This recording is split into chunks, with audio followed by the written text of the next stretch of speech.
চট্টগ্রাম নগরীর ঐতিহ্যবাহী কাট্টুলী নুরুল হক চৌধুরী উচ্চ বিদ্যালয় স্কাউট গ্রুপ বার্ষিক তাবুবাস ও দীক্ষা অনুষ্ঠান 2025 অনুষ্ঠিত হয়েছে। গত 13 নভেম্বর শনিবার কাট্টুলী নুরুল হক চৌধুরী উচ্চ বিদ্যালয় প্রাঙ্গণে অনুষ্ঠানটি সম্পূর্ণ হয়।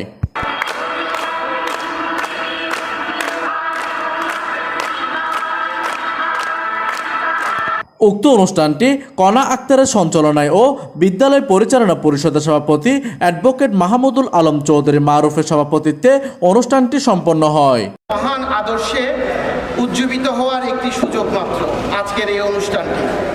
স্কাউটের প্রতিষ্ঠাতা ব্যাডেন পাওয়েল যে উদ্দেশ্যে প্রতিষ্ঠা করেছিলেন, কোনো কিছু পেতে নয়, কোনো কিছু দিতে, যা সমাজকে আমরা দিতে, এই মনোভাব নিয়েই আমাদের জীবন গড়ে উঠতে হবে। এতে বিশেষ অতিথি হিসেবে আরও উপস্থিত ছিলেন চট্টগ্রাম জেলা শিক্ষা অফিসার মোহাম্মদ আব্দুল আজিজ, সহকারী জেলা শিক্ষা অফিসার আলহাজ সৈয়দ আব্দুল মান্নান, পাহাড়তলী জোন মাধ্যমিক শিক্ষা কর্মকর্তা মোহাম্মদ শামসুল আরেফিন, অভিভাবক প্রতিনিধি বিদ্যালয় পরিচালনা পরিষদের মোহাম্মদ আসলাম, শিক্ষক প্রতিনিধি বিদ্যালয় পরিচালনা পরিষদের মোহাম্মদ মকসুদুল করিম, কাট্টুলী নুরুল হক চৌধুরী উচ্চ বিদ্যালয়ের প্রধান শিক্ষক মিসেস তাহেরা বেগম। স্কাউটে অংশগ্রহণ করা অত্র বিদ্যালয়ের ছাত্রী গণমাধ্যমকে বলেন, যারা আমাদেরকে স্কাউট গাইড করতে আসছে তারা খুব ভালোভাবে আমাদেরকে গাইডলাইন দিয়েছে, নিয়ম শৃঙ্খলা, কিভাবে বড়দের সম্মান করতে হবে, স্কাউট সকলের বন্ধু, স্কাউট বিনিময় অনুগত, স্কাউট জীবের প্রতি সদয় ইত্যাদি জিনিস আমাদেরকে শিক্ষা দিয়েছে। অনুষ্ঠানের শুরুতে শুভেচ্ছা বক্তব্য রাখেন অত্র বিদ্যালয়ের শিক্ষক অসিত কুমার দাস ও স্কাউট লিডার সৈয়দ মামুনুল ইসলাম।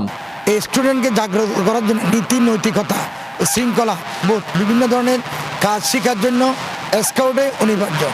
উক্ত অনুষ্ঠানে প্রশিক্ষক হিসেবে উপস্থিত ছিলেন চট্টগ্রাম মেট্রো সাধারণ সম্পাদক মোহাম্মদ মিজানুর রহমান, মোহাম্মদ জাকের হোসেন পাটোয়ারি, বিদ্যালয়ের শিক্ষক শিক্ষিকা মণ্ডলী ও স্কাউট দীক্ষাপ্রাপ্ত শিক্ষার্থীবৃন্দ। অনুষ্ঠান শেষে তাবুবাস ও দীক্ষাপ্রাপ্ত স্কাউট গ্রুপের সদস্যদের মাঝে বিশেষ সনদপত্র প্রদান করা হয়। প্রতিনিধি কামরুল হাসানের তথ্য ও পাঠানো চিত্রে ডেস্ক নিউজ, দিগন্তের বার্তা 24, চট্টগ্রাম।